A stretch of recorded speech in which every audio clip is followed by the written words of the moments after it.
Welcome to American Education FM, everybody. I'm Dr. Sean Brooks. Hi, everybody. Welcome back. Getting a little later start on this particular episode, but let me see what I can get through here. May not be a long one. I've got a couple of Substacks that I'm going to be putting out here within the next couple of weeks. One just kind of summarizes and shows a lot of videos of different education stories that have existed here over the last month, certainly during quote-unquote Pride Month, as they like to say, and the hypocrisy of the entire thing. Plenty of sexual assaults and sexual predators who happen to be school teachers getting arrested. Again, the irony is palpable. But let me get to this first. Keir Starmer, of course, has now resigned. And typically, again, the way that it works in the UK is the next person up is the next person who's just going to carry out the next dirty deed. So it's not like things are going to move in a positive direction necessarily, but of course it's something we're going to have to keep watching. And he, of course, was directly involved with the rape gang inquiry, specifically the actual rape gang cover-up, back when he was a prosecutor and directly involved with their judicial system. So, again, the timing of all of this is not accidental. I'm glad he's gone. He was a piece of trash, and good riddance. With that said, very quickly regarding the Montreal shooting that took place the other day, I'm going to give this one the 72-hour rule. It seems beyond strange. Again, one or two people in fatigues, female cop shoots a couple of people, or at least one person happens to be a Jewish rabbi. That's rather interesting. I will say this, again, it was caught on video, but I will say this, that there is no doubt that the UK police, the Canadian police, certainly, again, Montreal and everywhere else, and the Australian police have all worked for the Crown in the past and do work for the Crown, so to speak. That's why all their policies are exactly the same. That's why they typically operate exactly the same. They dress the same. They wear the same similar uniforms anyway. And with all of that said, of course, they're all Masonic. They have different Masonic logos all over them. But there's this element, which is, again, I believe beyond obvious, is that they've been told by their higher-ups, certainly in endless meetings, that civilians do not like them. And that, of course, they, as police departments, do not like civilians.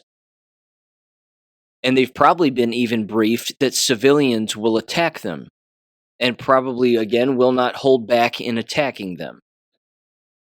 With that said, and of course with those departments being told that and being indoctrinated into believing that and knowing that, and of course it has happened, and rightfully so. I mean, dating back to 2020 with them attacking citizens for absolutely no reason under the basis of a lie, and then at the exact same time, police pushing back and citizens pushing back against them. When all of that takes place, you're going to get an itchy trigger finger. So when a civilian walks up on a police officer, certainly during a particular shootout or any kind of another conflict, if they're not thinking clearly and they're not paying attention to who's around them, they're just going to start shooting. This, again, is part of the lack of judgment that exists with a great deal of police officers, specifically, of course, within those countries, because, again, they've been taught to go after their citizens. They've been weaponized against their citizens in a way that, frankly, we've never seen before. Now, they make the false comparisons, of course, to, well, they're acting like Nazis and they're behaving like Nazis. That didn't happen back in Germany in the 1930s. In fact, if it did happen, it was quickly squashed by their own government. The German government back in the 1930s immediately made it illegal for police or anybody to start destroying businesses that happened to be, again, of communist-owned or Jewish-run or whatever it was. I mean, again, they would label them a Jewish or a communist business in order to deter certain individuals, again, from using that particular business. In fact, the practice of labeling particular businesses a particular political affiliation typically comes from the left. The Marxist, communist, socialist left, they're the ones that typically do it to individuals on the right. Here's a business that won't bake my gay cake. And then they label it a particular kind of business, whatever name they want to give it. Typically it's Nazi or something else. And then, of course, the fallout comes as a result. The doxing, the harassment, the vandalism, etc., etc. My point is that these police departments are consistently told, specifically within those countries, that they need to roam the streets, break up crowds, and again, don't hold back when it comes to attacking your fellow citizens. Because you have to keep in mind, those police departments are remarkably blackmailed, and the people who run them are remarkably blackmailed. Again, they're directly affiliated, in many cases, with those rape gangs. They participate in them. So yes, I mean, they hire a particular kind of person to be police officers. And when you have, again, all of that indoctrination and all of that brainwashing and all of that blackmail and all of that, again, knowledge of, or at least you're told, the citizens of our country are going to come after you, so you need to, make sure and be careful and whatever else. And if something goes on and there are citizens that surround you, then you need to be careful in XYZ. Again, the video of that footage is interesting because it makes sense that the female cop would turn and shoot, because there was a shootout in place, and then there were a couple of guys just randomly standing there, not even moving, and then one of them wearing all black comes around on the female police officer and is standing above her as she's on her knee, and she turns and she blows him away. Again, I'm not justifying any of it. I'm just saying that in the heat of the moment, there's not a lot of thinking going on. And at the same time, when you bookend that with everything that's going on in society, and you're being told in police department briefings that citizens are capable of attacking you because they don't like you, and this has reached a fever pitch between the division between a citizenry and its police officers and police departments, certainly at the local, if not, again, national and federal level, well, yeah, you're going to have an itchy trigger finger. Again, I don't know what led up to the shooting. I don't know all of the victims. I don't know who did the shooting. I don't know any of the details behind it. But again, it seems like this is something that might become more on the regular. If in fact it was a straight up let's go after cops kind of shooting, or was it again a let's go after citizens kind of thing, and then the cops showed up and then they couldn't differentiate between who was who. I mean, who's to tell? But yeah, that's a 72-hour rule thing, I think. But then again, it could be a psyop, so not entirely sure one way or another. Okay, there's also this. This is kind of big, this is kind of interesting, and there's many questions with this even right now. Again, I think some of this is good, and I think some is a bit questionable because of what it leads to, which again might have to do with more data centers and the federal control of data centers, specifically having to do with control at the local level from a federal level, basically saying that there's nothing that anybody can do at the local level to stop a data center from being erected or planned out, because ultimately it ends up being a matter of national defense. This has to do with an executive order that was signed July 23rd here. Executive Order 14318. Anybody can look this up if they're interested. Accelerating federal permitting of data center infrastructure. I'll basically give you a summary of it without reading the whole thing. It essentially basically fast tracks data centers and makes it, again, a matter of national defense, thereby making it affiliated with the military, thereby basically stating that the military can do whatever it wants and put these up essentially wherever they want. So it is what it is. But again, I have more questions about it than I do answers. It seems a bit sketchy, but I'm not entirely sure, because I will fully admit, when it comes to data centers, I don't know all of the ins and outs. I know what the public is told, that it has to do with AI infrastructure, quote unquote, and again, whatever that means. But there are a lot of theories bouncing around too that maybe it has to do with, again, categorizing certain individuals, certainly deep state individuals, and creating massive databases of these individuals as being, again, criminals, and then going after their illegality, and then monitoring all of their communication, gathering evidence, things of that nature. Again, I'm not entirely sure, but time will tell. Now, there was also this. The White House X account made a particular post that said, always trust, with googly eyes. And then they made a post that, again, looks like a Q post with the number 47. It says Q at the top. It's not really Q post 47, but it's made to look like a Q post, of course. And it's dated June 22nd, 2026. And it says, America will be the world's leader in quantum technologies, make America great again. The military timestamp on that particular post, certainly the X post itself, where it, again, had the Q kind of posting logo kind of thing, it's 2025 is the actual military time. And when you turn that into East Coast military time, it's 1425, and then they compared that to Q post 1425, which was on May 20th of 2018. And it says the following here: we have now unreliable, on purpose verified ourselves to be an inside source. Expect the mainstream media clown army to attack in full cooperation with foreign and domestic assets. Be prepared. Trust the plan. Conspiracy no more. We are in full control. Pain. Q. Again, they're confirming that this is legit. That certainly Q posts are 100% legit, and the entire operation was 100% legit. There have been many Q proofs over the years, endless as a matter of fact, and plenty of them this year. But the media never responds to it. They just don't. So there was that, which I found interesting. And then, of course, on top of that, you had Melania Trump on X also post a picture of a storm incoming, in the sky anyway, on June 22nd, and they simply posted #storm is on the way.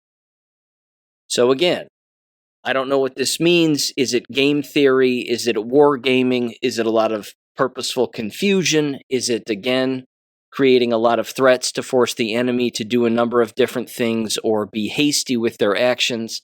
Or is it, again, more public confirmation for the knowledgeable public about the fact that accountability is certainly coming?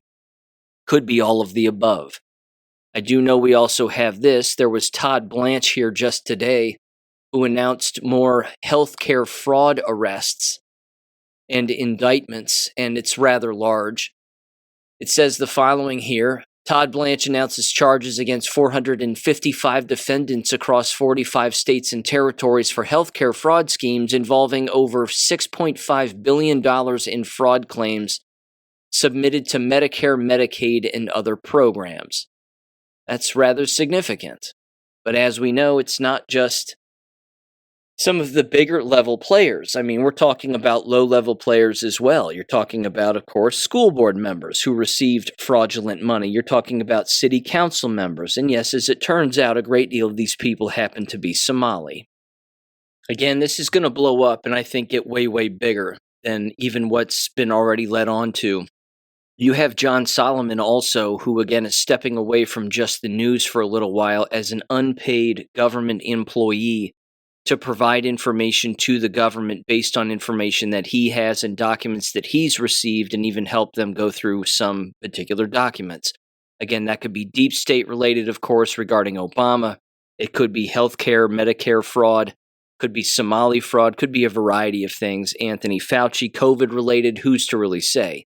But either way, I find that to be rather interesting. You're taking a private citizen who is a journalist at, again, a major publication, again, and I think Just the News and John Solomon have been, I would say tied into the Q team to a great deal. And they've certainly, again, been given a great deal of information over the years, and even in Q posts, people were told to watch John Solomon and listen to him based on particular things that he's bringing up. I just find that to be an interesting revelation that he would sort of step away from Just the News for at least a 3-month period, while he's giving, again, the government certain information that he has at his disposal, but again, maybe verifying also what the government already has at their disposal. So things are moving quickly. I don't think that's a bad thing, and we're getting lots of, I think, communications anyway that would sort of prove that to be the case.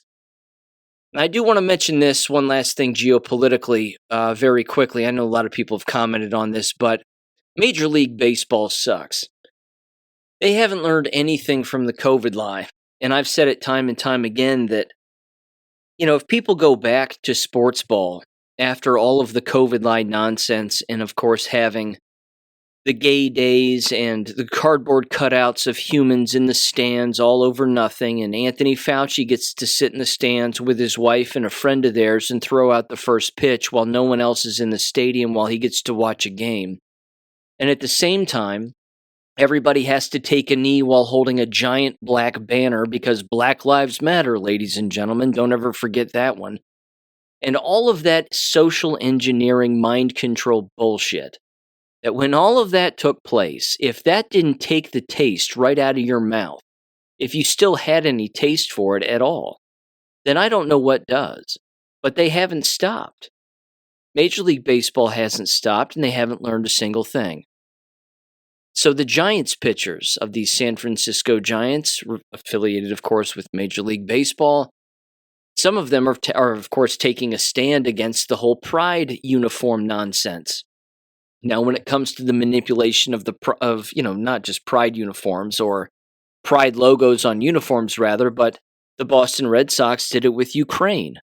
They would dress up their entire uniforms like the flag of Ukraine, blue and yellow. I mean, it's retarded.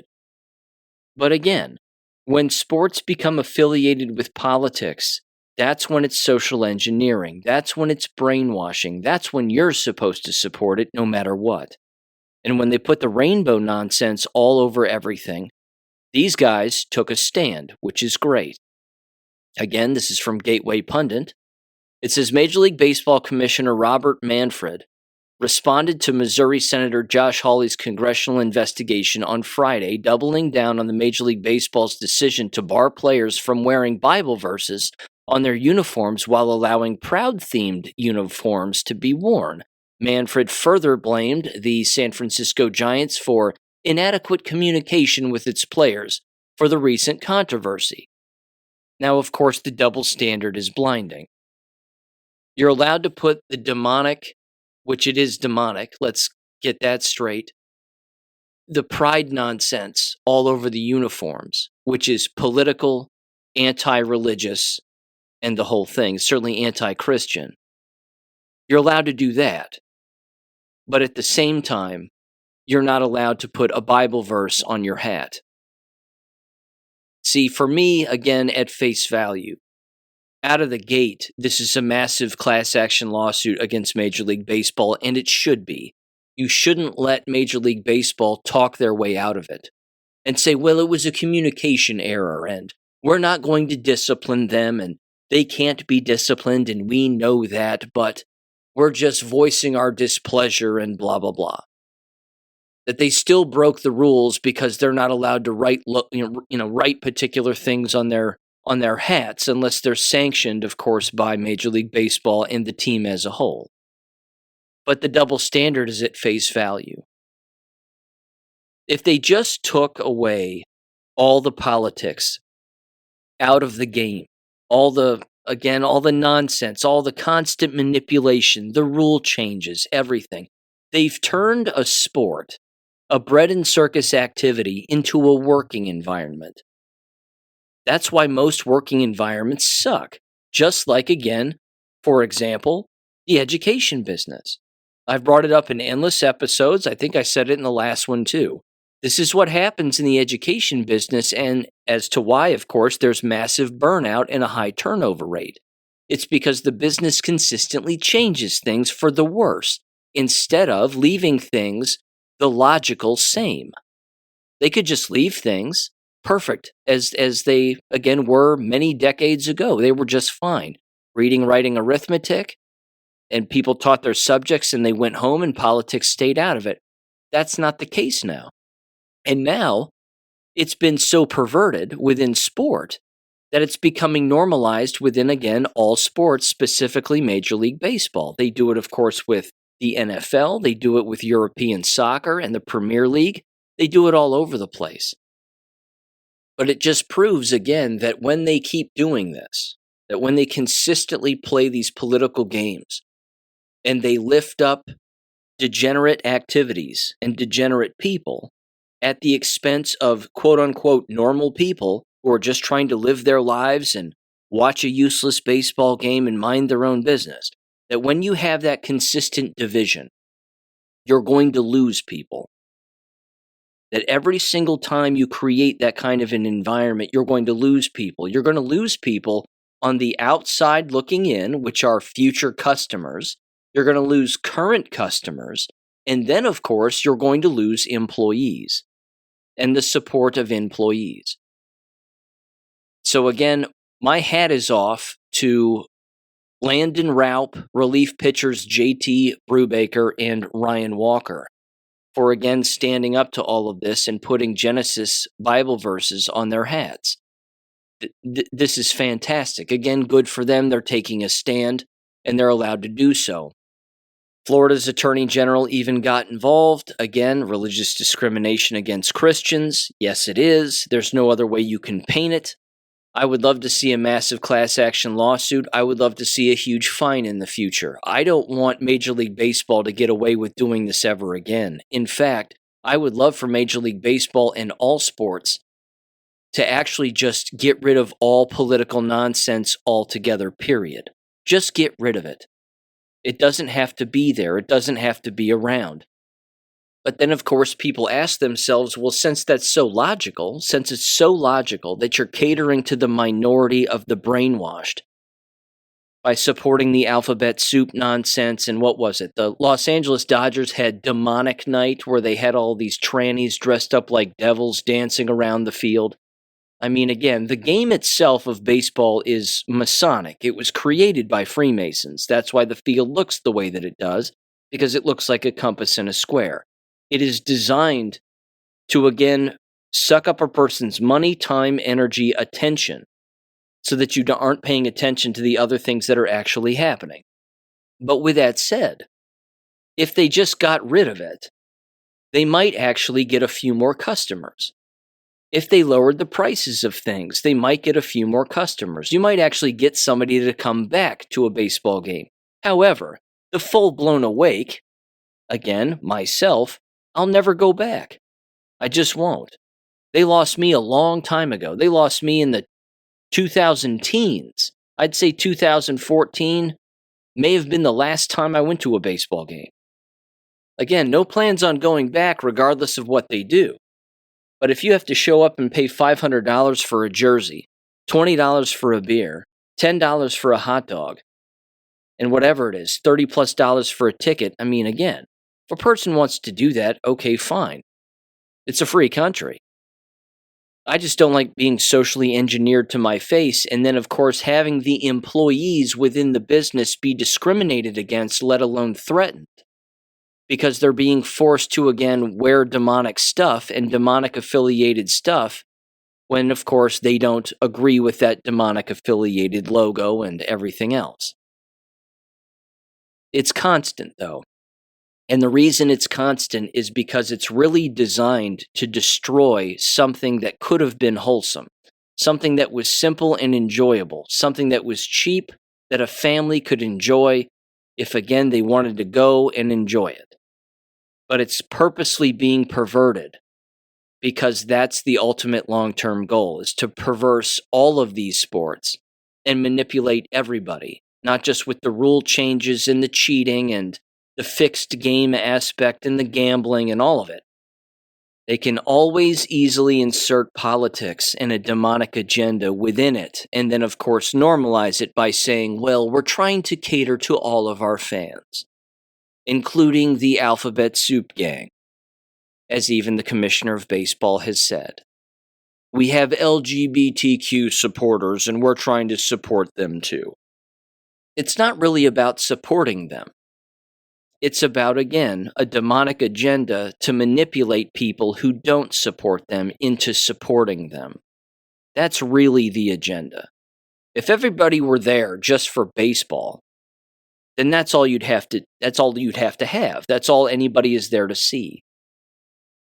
But they push all the other agendas in front of everybody's face because they also know that plenty of parents bring their children. So they're trying to normalize this kind of behavior and these kinds of logos and imagery with youth, and then twist youth into believing that it's normal or that it's okay or that you should tolerate it.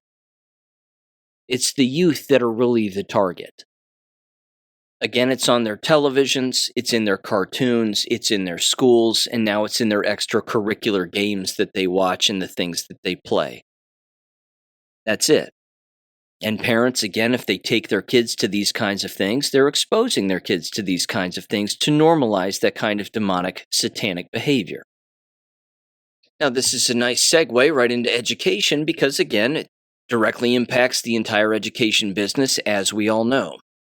This first one, and I have some audio with it, comes from Oklahoma and Oklahoma University specifically. Long of the short of it, before I play this audio, is that a teaching assistant, a graduate student, who supports the alphabet soup agenda, was teaching a course. They gave an assignment. It was an essay assignment. And then, of course, a Christian female student answered the questions and wrote an essay, basically, again, not agreeing with the alphabet soup agenda. And as you would expect, a graduate student who supports the alphabet soup agenda is not going to read the essay properly. They're just going to disagree with it and then, of course, give them a bad grade. And then, of course, they're going to complain as a student. Certainly, if they're a logical and ethical student, they're going to complain and basically say, I'm being discriminated against because of my point of view. If it's a point of view essay and you give that kind of a broad assignment with a broad grading scale, so to speak, then again, you have to allow every single essay. Then you're just grading an essay based on grammatical errors or sentence structure or whatever, and then again, maybe even references or whatever else. But even so, when you give such an assignment and you just assume that everybody's going to agree with you, then you're a fool. So this happened months ago, but as it turns out, now the graduate assistant, after investigation, has basically been told you can no longer teach classes at the university. So that's a victory. But here's this particular story from Oklahoma News Channel 4 in 3, 2, 1. After weeks of controversy and national attention, the University of Oklahoma wraps up an investigation over a failing grade given to an OU student. Now, this all revolves around Samantha Fulnecky's controversial psychology essay on gender. While the school is staying pretty tight-lipped on the actual findings, they did share details on the future of the instructor who graded the paper. News 4's Tanner De Leon is here with the new developments for us tonight. Tanner? Well, Kevin, tonight we know the graduate teaching assistant will no longer teach at OU, but the university won't say much else about its investigation into Samantha Fulnecky's accusation that this was religious discrimination. I think I should have gotten 100. I've gotten 100 on every single essay I've written in this class. But OU junior Samantha Fulnecky did not get a 100 on an essay written for a psychology class in response to a study on gender expectations in society. In it, Fulnecky cited her religious beliefs, writing in part, quote, "Women naturally want to do womanly things because God created us with those womanly desires in our hearts." They never required any evidence or anything to support my opinion. She also wrote beliefs in genders beyond male and female are, quote, demonic. The instructor, Mel Kurth, who is transgender, gave Fulnecky a failing grade. Explaining why, Kurth clearly pointed out, "Please note that I am not deducting points because you have certain beliefs." But Fulnecky, who claims she did not know the professor was transgender before all of this, felt she was discriminated against because of her religious beliefs and filed a complaint with OU. The university placing Kurth on leave in response. Fulnecky also contacted Governor Kevin Stitt and the university's chapter of Turning Point USA, conservative nonprofit. The fallout from Fulnecky's essay has garnered praise from figures on the political right. Oh, you! Shame on you! Sparked protest on campus and raised questions among other professors. She just wrote a bad paper, and it had nothing to do with her own faith. That people are sick of these things happening, and that across the board, things like TPUSA and things like other extremist organizations have a chokehold over people like the president of OU. There's clearly demonic activity present in both sides of this argument. Yeah, it was a bad essay. It wasn't cited correctly. It did not follow the instructions on Canvas. It was a bad essay, and I'm willing to say that. We've heard nothing yet from the OU administration to counter this, to mitigate this. But on Monday, university leaders said the claim for discrimination has been investigated and concluded. The university does not release findings from such investigations. They also say, based on the teaching assistant's past grading history and patterns and their own statements on this matter, the graduate teaching assistant was arbitrary in the grading of this specific paper. They add, Kurth will no longer teach at OU. The university went on to say we are committed to teaching students how to think, not what to think. In the wake of the controversy, OU's chapter of the American Association of University Professors launched a petition urging OU to uphold academic freedom and better protect faculty. In response to Monday's actions, they tell News 4 in a statement, OU claims without providing any supporting or specific reasons why Mel Kurth was removed, adding, OU is making an employment decision public, which is inflaming the situation. I think if you can't do your job correctly in any setting, you get fired. Now, OU previously said the essay grade would not count towards full Nikki's final grade.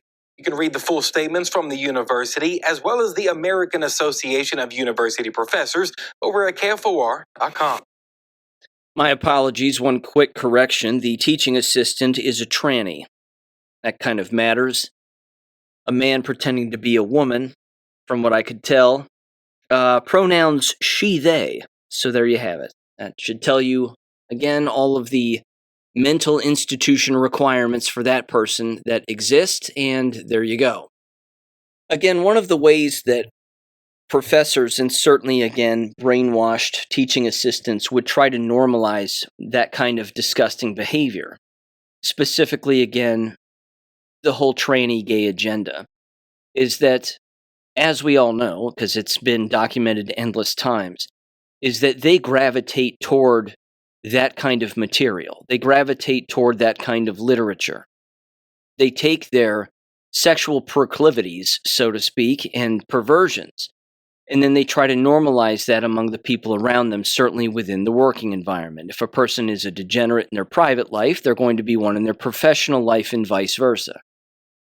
So one of the things, of course, that they do is they take an academic paper that, again, justifies that kind of behavior, and then by trying to normalize it, they give it to all of their students sort of as a trick and as a ploy, assuming that all of the students are going to write a favorable review of that particular piece of literature, which again was some quote-unquote peer-reviewed article, basically again normalizing that kind of behavior and those kinds of people within certain environments.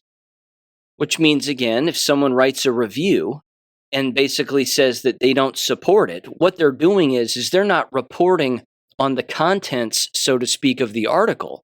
They're saying that the article as a whole is not moral. Therefore, the information that's gathered within the article is equally not moral. It's all unprofessional. It all doesn't have a place. That's a higher order level of thinking than your average college student who would just be like, yes, I do support this, and they make good points within the article and XYZ. A normal normie, so to speak, would look at that article and just answer those questions very benignly. Whereas, again, an individual of high moral standing would look at the entire thing and say, how on earth could such an article be published in the first place? This has absolutely nothing to do with Christ-like behavior. This is not professional behavior, what's being normalized within the article. The argument is suspect, to say the least. And then, of course, the information that is gathered within is done so by sexual degenerates. And again, as she pointed out apparently within her article, this is not what women should be tolerating. This is not what women should be doing. Women shouldn't be supporting other lesbians and XYZ, or, again, I don't know exactly what they said within the article, but when they highlighted the fact that women should be doing womanly things that are feminine because this is how they were created, well, yeah, that's correct. That's actually accurate. But only, again, a brainwashed individual who believes the opposite would throw stones at that kind of comment. In particular, again, if it's an opinion paper or they're, again, providing their own opinion on a piece of so-called peer-reviewed literature. Now, this isn't new. In fact, I'll tell you how not new this is. This not only stretches back to the 1970s, 1960s, and even creeped its way into the 1950s. But I specifically have experience with this when I was in school in the early 2000s, late 90s, early 2000s. Specifically, again, I want to say maybe 2000 or 2001, somewhere in there. I took a number of different courses, as one would as a health education major, that are anatomy, physiology, physical health, personal health. You're taking a lot of these, again, I wouldn't call them medical courses, but I would almost describe them almost like a base level pre-med kind of course. There are a lot of science courses affiliated with it and things of that nature. One of them, unfortunately, the entire class, as it turns out, was completely fraudulent, and it was taught by a fraud also, but it was an HIV/AIDS course. It was just called HIV/AIDS education, and that's not what it was. It was HIV/AIDS indoctrination, and let's normalize homosexuality. That was essentially what the course was. And there were a couple of sticking points with it that stick out in my mind. I think I've told these stories before, but either way, it bears repeating in this context. There was a particular day in one of the courses where we were asked a question by the professor, who was, again, terrible human being, and he too was gay as well. And he was a manipulator of, again, the highest order, and just bipolar, I would say, to say the least, passive-aggressive, narcissistic. He had all of the characteristics of what would make a pretty darn good left-wing professor, your standard run-of-the-mill left-wing professor. He asked the question in this course, right out of the gate to, again, the whole class, when does life begin? He asked that question straight up. I look around the room, and there's maybe 30 people in the room, 25, 30 people. Nobody raises their hand and asks the question, because at this point, everybody's pretty much afraid to ask a question, even, again, toward the beginning of the course existing, because they're afraid of what this guy is going to say, because he had a terrible reputation for immediately pouncing on the person who answers a question that he doesn't agree with. So I look around the room and no one raises their hand, which is exactly what I typically do when a question first gets asked in a classroom setting. That's what I would do as a student, is I would look around. If I had the answer, I would look around to see if anybody was going to answer first. Now I had the answer, and the answer to that question is conception. That's when life begins. And if anybody says otherwise, then they're a fool. Because that's when two cells join and they start to multiply, and that is life. Because that's basic biology. You don't have to be a biologist, Supreme Court Jackson, to understand that. You just have to know basic biology. So, I look around the room, no one answers their question, and that's what I say. I raise my hand, and he says yes, and I say conception. His answer back immediately is, in the form of a question, is it? And then he looks around the room, and everybody freezes. And I said yes. And he said, is it? And then that was it. And at that moment, that's when I said, I'm done answering questions. I'll never raise my hand ever again. Not in this class, anyway. And I can tell you that I probably only raised my hand one other time in a college class to answer a question. I did it. I answered it correctly. And then the professor still told me that I got it wrong. And that had to do, it was a population question. I'll never forget the course. I was a senior. It wasn't a demographics course, but it was close. And they asked us immediately, again, this particular professor, who was a complete asshole, he was co-teaching the class with somebody else. And he asked a question about how many people were in the United States.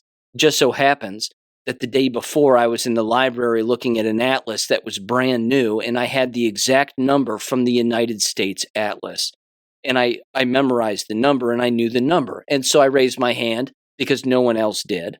I waited for a while, raised my hand, and then he called on me, and then I answered the question accurately with the most up-to-date answer that was in the most up-to-date U.S. atlas.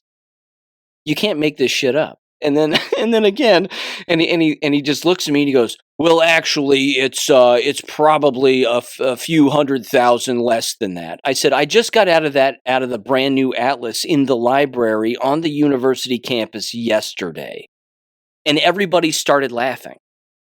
The students in the class started laughing, and he goes, "Well, actually, I've seen others. Census Bureau said something else," and I looked at him and I went, "Okay," and then that was it.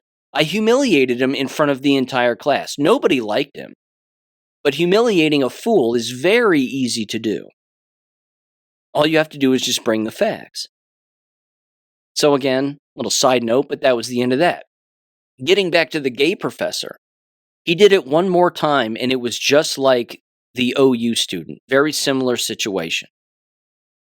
He gave an assignment in this particular class. It was, I believe, a dietary class. He tried to work a gay agenda into the dietary class. And then, as a result of some of the gay-related questions that he would ask, where he would, again, I don't know, he would work in particular questions having to do with whether or not homosexuals had access to proper health and food and things like that. There was a white cheerleader from Miami University who was in the course, this little gal. And I believe she was a cheerleader for the football team. Don't care, doesn't matter. But either way, she was a Christian, and she disagreed with the homosexual agenda. And good for her, she was right, and is right. But she answered the question in a way that he didn't like. Because she wrote in something within the particular short answer question about, why does this matter? This doesn't seem important, and XYZ, or again, life begins at conception, or whatever it is that she wrote. He marked the question wrong, and then he proceeded to write in red pen on the test why she was wrong. And then wrote in all of the things like, well, that's too bad that you believe this because it's discriminatory and you sound hate-filled and XYZ. I mean, he wrote all of this on her answer on her test. And she lost her mind. I mean, she, not in a bad way, like she flipped out, and I loved it. She flipped out in the class when she got it back. And she started crying. And she just said, "Why is it that you're littering my paper with all this red pen? Just because you disagree with me doesn't mean I got the question wrong. You just disagree with me." And then he says, "Well, maybe we just disagree." And then, they were at each other, and we were like, what the hell is going on? What is this? So my point is that it's not new. This kind of stuff has been going on for a very long time. The difference is more students today know about the policy and procedure and their rights. Also, of course, the element of social media. They have social media at their disposal, getting a hold of politicians, again, lawmakers, you name it, stakeholders, so to speak, getting a hold of these people. And again, using an AI system even and figuring out immediately whether or not the thing that you did is, again, or certainly the way that you were graded or the way that your assignment's being treated is discriminatory in some way, can easily be checked. It's easily something that can be assessed. And anybody can look up, again, policy, procedure, codes of conduct, XYZ, and then you can throw it back at an institution and say, "You're wrong. I'm allowed to say this, and you can't grade me poorly because you just disagree," on an opinion paper. So that's the difference between back when I was in school and what exists now. The unfortunate war is the same, but the weapons that get used on both sides of this war have advanced themselves. And those weapons are at everybody's disposal. Whether or not people know where to look for them or how to use them or even to use them is anybody's question these days, but it's becoming more mainstream. That if something, again, doesn't go your way, you get to throw it into these systems, AI systems specifically, with all of the details and the actual documents themselves, the PDF documents themselves, along with, again, the rules of the particular assignment, the guidelines of the assignment, whatever else, any rubric that was provided for the assignment, and then basically say, okay, I was graded this way, here were the comments that were written on my paper, is this actually allowed and was I misgraded? This is what these instructors don't understand. They don't know that the systems that are being built around us are being used against them as a massive weapon against them. That when it comes to getting away with something as a professor, you're going to have a hard time doing that. It's not that AI systems are always accurate. We know that they're not. They have a hard bias toward particular subjects. They name call things fringe and conspiracy theory and XYZ. And then they rely on name calling. But again, they don't understand that you can take something that is very cut and dry. Like, here's the paper, here was the assignment, here's what I wrote, and here's how they graded me. Is this ethical for this particular professor to do this? It would spit back an answer, a very detailed answer, because an AI system would read those documents. And then they would say, well, based on the rubric, your answer seemed to be 100% in line with the assignment and XYZ and blah, blah, blah, which means the way that they graded you seemed unethical. Well, then you would have a complaint. Then you could ask an AI system, okay, how do I file a formal complaint against this professor for grading me unethically? And then it would tell you. It would say, well, what university do you go to? Let me look up the university code of conduct for grading. Based on this assignment, it seems like it did this, this, and this. I mean, the university professor doesn't stand a chance. They don't stand a chance. My whole thing is the following. If you're going to enter those environments, you have to learn how to use these systems to weaponize them against the people, again, who are, again, attacking you unethically. At the same time, you could just avoid the fight and just not go. But as I've said on the show before, if you're going to go into the lion's den, you're going to have to expect to swing a sword. You can't just walk in with a backpack and a lollipop. You're going to have to get down and dirty. Because that's the environment now. I got down and dirty in the environment back in the early 2000s. That gay professor I was telling you about earlier, I filed a formal complaint against him in another class later on that I had to take with him. Because he was talking down to everybody. He was demeaning a very small class that we were in. It was a graduate level course that I was taking as an undergraduate, not that that matters, but it was a smaller course. And he was making everybody in the room feel like dog shit. He was talking down to everybody. And I said, he can't do this. He can't make fun of people while he's instructing, so to speak, a particular subject. I filed a formal complaint against him as an undergrad. It's not something that most undergrads do. Now, it may have gone into his personnel file. I'm not entirely sure. He may have, again, decided to take a leave of absence. I'm not entirely sure how that ended up panning out. I think he did take a leave of absence, if I'm not mistaken. But either way, doesn't matter. It was useless, but it was an interesting education, again, to see that not only has this behavior and this degenerate behavior existed for a very long time, but it isn't going away. It's gotten worse, which means, what do you think the future holds regarding this kind of behavior in these institutions? They're not going to change. They're going to hire their own, which they do, and they're going to continue to discriminate against students and, of course, individuals who want to be hired, so to speak, if for some reason they disagree with one of their proclivities. It isn't going away. So the powers of rationalization are certainly endless, which leads me now to this. This has to do with the Cincinnati public school system, one of the largest in the state of Ohio. I'm going to play this right out of the gate with no introduction. And you'll see exactly where this is going, and then I'm going to bring you the receipts at the conclusion of this. So give this a listen in 3, 2, 1. Parents at Fairview German Language School are calling on Cincinnati public school leaders tonight to take action. They're really concerned about what they call racial disparities when it comes to disciplining students. At tonight's school board meeting, dozens of concerned parents showing up, bringing up that issue. And WLWT News 5's Daisy Kershaw was there. Hi, Daisy.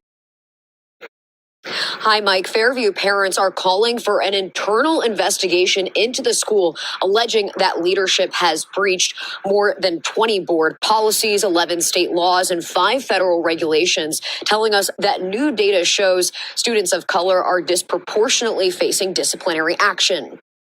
We just want every kid to have a shot. New data from PBIS, or Positive Behavioral Interventions and Supports, on disciplinary action against students at Fairview German Language School is sparking concern for parents. There were some disparities in the data. The data revealed that African American as well as boys are being disciplined at a higher rate than other students. Fairview mom Chelsea O'Neill says the issue hits close to home. My son is a second grader at Fairview. On May 21st, she says her son was accused of inserting himself in a fight at school and given a one-day suspension. O'Neill tells us it came as a shock, as he has no history of violence or aggression, so she requested video footage of the incident. The video footage didn't depict that at all. The students were playing soccer. O'Neill says she began digging into the school's code of conduct policies. I learned that it was completely out of order for my son to receive an out-of-school suspension. For students pre-K through second grade, there are restorative programs to prevent them from being taken out of school. Suspension is a disciplinary action of the most severe cases. Generally, students who are removed by law, also who are evaluated by a mental professional hired by the CPS district. O'Neill among those calling for change. There's many more stories like Chelsea O'Neill's that has happened in that building, and we just want leadership to take accountability and address these concerns. I'm told that parents and leadership behind these efforts are waiting on a response from the CPS superintendent, and that they've been told that they'll hear back before the end of the month. Tonight, we did hear from the district, Cincinnati Public Schools, writing in part in a statement saying, "We take all concerns regarding student support, school culture, and compliance with district policies seriously. We are working with the school's leadership and families to resolve these concerns." Reporting live tonight, Daisy Kershaw, WLWT News 5. I could spend an hour on that alone. But I've already, again, covered numerous aspects of this over the course of 5+ years on the show here. So, yeah. Coming up on 6 years. There's too much here. Okay. First of all, it's called Fairview, Clifton German Language School. There's no German being taught in this school, so don't get that idea. There is, however, endless excuse-making for behavior for African American students. Again, Cincinnati Public Schools services the vast majority of African American students in Southwest Ohio, specifically in Hamilton County, certainly, of course, in the Cincinnati area, because, again, why wouldn't it? It's just like Columbus City Schools or Cleveland City Schools or any major urban school environment. They tend to, again, cater to, and the population is predominantly black. That shouldn't shock anybody. That's basic demographics. This particular school's demographic breakdown is 52.7% black or African American, 33.7% white. 2 or more races are 9%, Hispanic Latino 2.4%, Asian Pacific Islander 1.8%, and Native Hawaiian or other Pacific Islander 0.3%. It is also 52% male, 48% female, with a socioeconomic status of disadvantaged students, quote unquote, at 52%. So it's also a school with just 664 students. Again, it's a K-8 institution, and they're upset because the Positive Behavior Interventions and Supports program, which is fraudulent, is highlighting black students as being the perpetrators of most violent incidents, certainly discipline-related incidents within the environment. This is new to whom exactly? This is shocking to whom? It's only shocking to the parent in denial. That's it. Again, I could dive very specifically into the who, what, where, when, why, and how, but at face value, this is not shocking behavior. If PBIS, which again is a fraudulent intervention and support program, happens to be used more often among black students than anybody else, then that's because they're the ones breaking the rules more often. Now, they cherry-picked a particular story from a woman who highlights her son, again, intervening in a physical skirmish during a soccer game. Okay, you cherry-picked that one. What about the kid who gets punched in the back of the head in the lunchroom? Or anything else that's even more severe than that? They're not going to highlight all of that behavior. Again, you're also talking about parents, bless their hearts, who don't understand the definitions of ratios, odds, and statistics. That this is, again, a microcosm and a snapshot of society as a whole. It just so happens that in this environment, you have the vast majority being black students, which means, on a national statistical level, the odds are that more violent behavior would exist among black students. This is not out of the ordinary. This is actually the mainstream, run-of-the-mill, well-known statistic that exists. It actually breaks down the entire argument in the blink of an eye, because in schools where blacks are the minority, those parents, so to speak, still complain about the same thing. They're disproportionately going after and disciplining black students as opposed to any other race. Well, if that's true in the environment where blacks are the minority, and it's also true where blacks are the majority, as in this case, then what's the problem? It's not the adults cherry-picking who work within the environment and saying, let's go get that black kid and we'll discipline them harder than this white kid. That typically doesn't happen. Favoritism occurs. Excuses are made, rationalizations are made, and then, of course, as even the parent highlighted, restorative practices and restorative methods like PBIS and XYZ and whatever else acronym you want to put together that basically means bullshit. Whatever program exists is used as the rationalization for the behavior as a whole. Which means when an outside of school, not expulsion in this case, but an outside of school suspension is used, it becomes completely foreign to the parent and foreign to the child. When in fact, that used to be the run-of-the-mill punishment for anybody regardless of race. If two people engaged in a fight, one person was the aggressor, the other person was defending themselves. As unethical as it seems at face value, the person defending themselves would also be the person who would be suspended. Sometimes they would be suspended for less time than the person, again, who was currently the perpetrator, or certainly the perpetrator based on witness statements.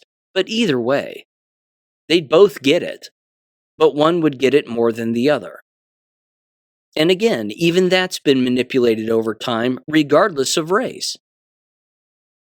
But this is, again, the low IQ aspect of this whole thing, is they don't understand that when they scream at the top of their lungs that black students are being disproportionately targeted for discipline, you're in the majority of the population. What do you expect?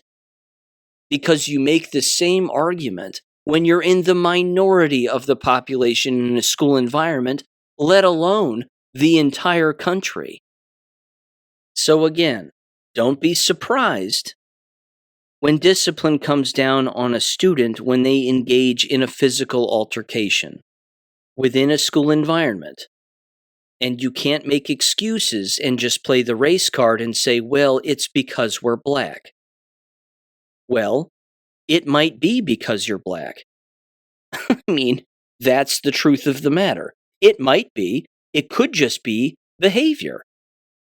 And because you make up either the minority or the majority of the student population, in this case, the majority, that falls right in line with what you would expect. So again, it's not racism, it's statistics. It's noticing. It's a fact. It's a societal fact. It exists in school environments, working environments, society as a whole. That's the way that it is.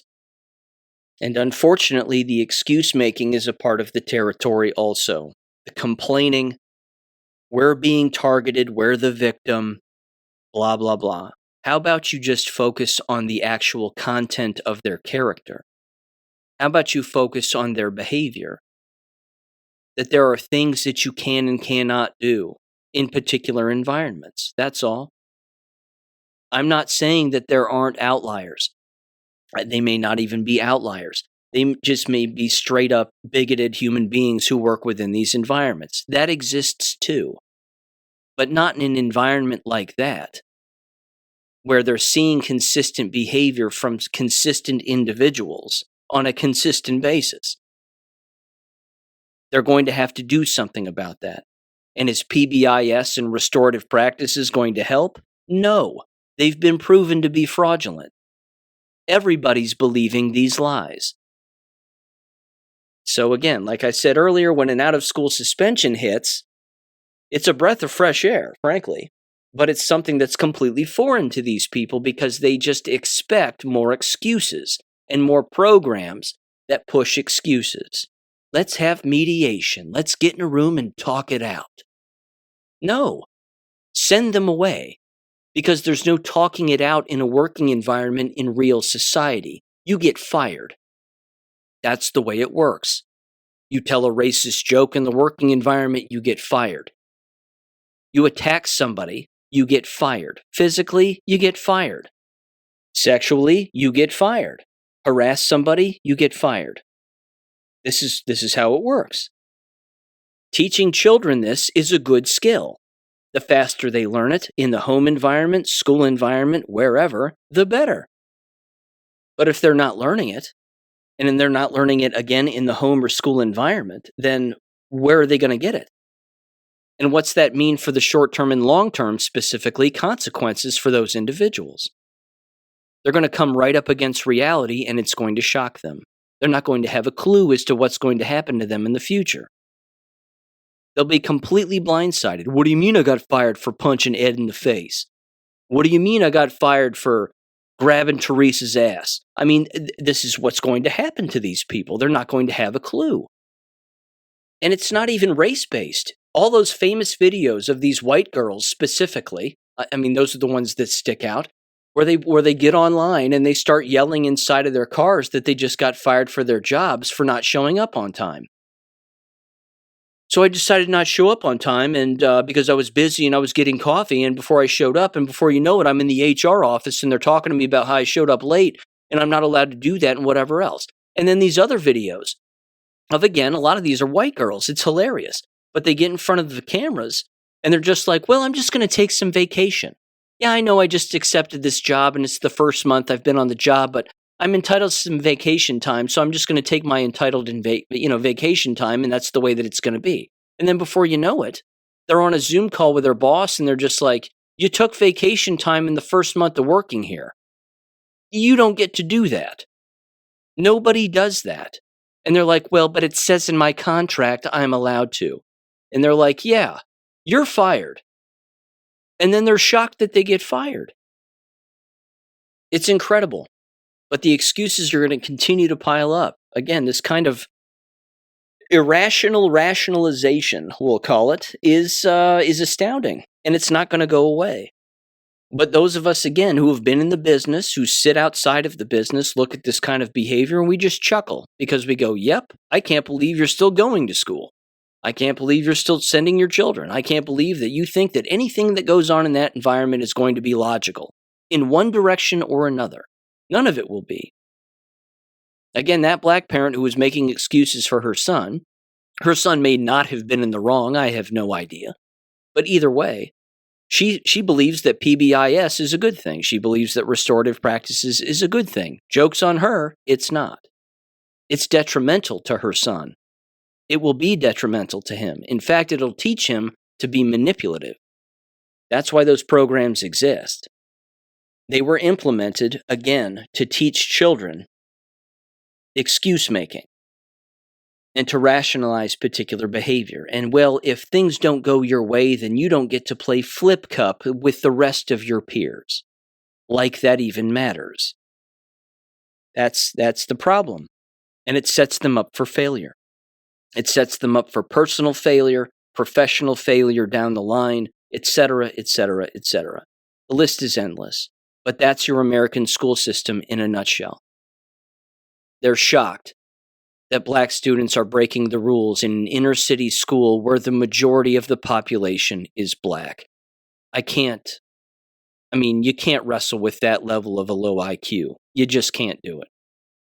Now, speaking of low IQ, and I'm going to end with this, Jesse James from the Dangerous Info podcast sent this my way. A couple of screenshots from a couple of individuals wrapped up in the Michigan media, your average nightly news anchors. And again, Jesse even said, these are the people who were telling me what to do with my life. And now, of course, they're jabbed and they're reaping the consequences of it. This is from Metro Detroit on Facebook. It says the following: Fox 2's Amy Andrews says she is back in the hospital after suffering an unexpected fall while continuing to battle ongoing health issues. The longtime Detroit morning anchor says doctors are conducting tests on her spine and head, and she expects to remain hospitalized for at least a little while. It then says, after months away from the air due to dysautonomia, which is autoimmune dysfunction, or AIDS, and other medical challenges, it says, Andrews says she is focused on getting answers and getting better. Full story at the link in the comments. And then she took a very heavily filtered picture of herself. Okay. Well, what'd you inject with yourself? What's that thing that people injected themselves with that's giving them AIDS and autoimmune conditions and purposefully destroying their DNA?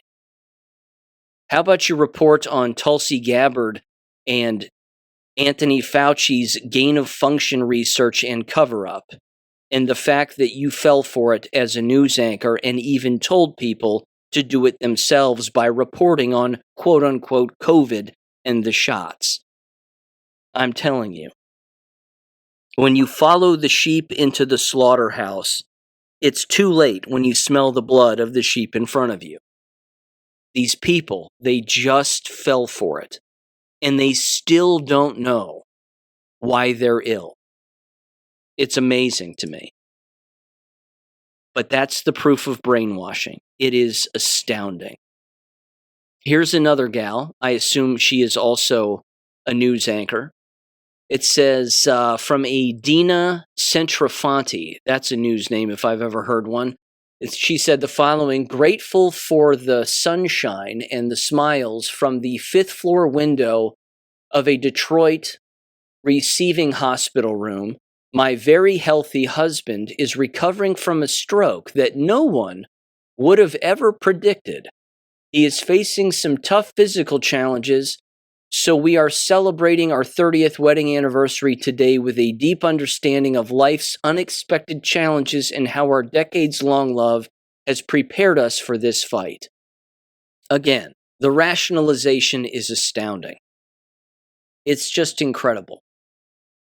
Again, if she's the news anchor, which I think she is, and her husband has had an unexpected stroke that no one could have predicted, well, I bet you're both jabbed. So, yeah, we predicted it. We knew about it. The question you have to ask yourself is, which she never will, well, maybe not never, but certainly not now, is why did this happen? What caused it? What have you done to yourself over the last 5 years? Don't be surprised. And just because it's happened once now doesn't mean it won't happen again. They can give him all the blood thinners he wants and that they want as a hospital and as a doctor. That's not going to solve the problem. Ivermectin, menbendazole, zeolite. vitamins out the wazoo. This is tobacco, nicotine specifically. That's what gets rid of the poison in your body and detoxes you. It's not the pharmaceutical industry. That's the industry that's going to destroy you. Case in point, of course, those two examples among endless others. Okay. One last thing real quick here. Anthony Fauci has been subpoenaed to testify by Rand Paul's committee in the Senate on Tulsi Gabbard's released documents having to do with gain of function. That should be highly enjoyable.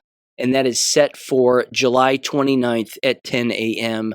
Be there or be square. I'll bring you that audio when the time comes a month from now. And with that said, ladies and gentlemen, thanks for listening as always. I'll catch you on Friday. Peace. Thank you for listening to American Education FM. Make sure and check out AmericanEducationFM.com for more information. Take care and God bless.